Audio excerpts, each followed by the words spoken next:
Hi friends, how are you?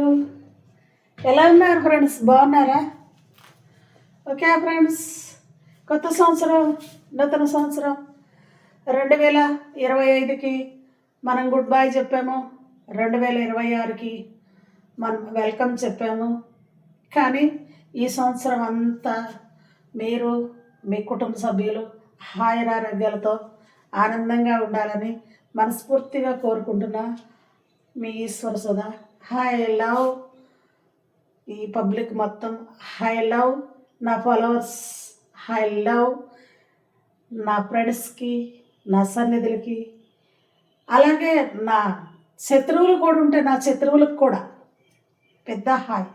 ఎందుకంటే నేను ఎవరిని శత్రువులు అనుకోను, అందుకని నేను ఎవరి మనసుని బాధ పెట్టను. అందుకు నాకు అందరూ మిత్రులు, ఈ ప్రపంచం అంతా నా కుటుంబం, అందరు బాగుండాలి, నా ఈ ప్రపంచం అంతా బాగుండాలి, అందులో నేను ఉండాలని మనస్ఫూర్తిగా కోరుకుంటున్నాను. మీ Eshwara Sudha. Okay guys, bye. నా ఫ్రెండ్ ఒక ఆమె 4 సంవత్సరాల నుంచి ఇన్స్టాలో ఒక అతను రీల్స్ పెడతాడంట. అతన్ని బాగా ఇష్టపడిందంట. ఇష్టపడింది, అతనికి మ్యారేజ్ అయిందని తెలిసి సైలెంట్ అయిపోయింది.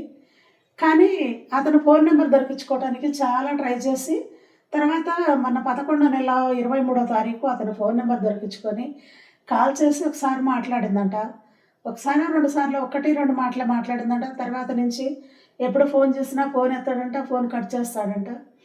అని రాత్రి హ్యాపీ న్యూ ఇయర్ రోజు ఫోన్ చేయాలని తపన ఉంటుంది కదా, ఆ తపన తను కాల్ చేస్తే ఫోను కట్ చేశాడంట. అతను చాలా బాధపడుతూ నాకు ఫోన్ చేసింది. కానీ ఇక మీదటైనా తనలో మార్పు రావాలని నేను చెప్పాను. మీరందరూ కూడా చెప్పండి. ఆమెలో మార్పు వచ్చి ఒంటరిగా ఉంటుంది.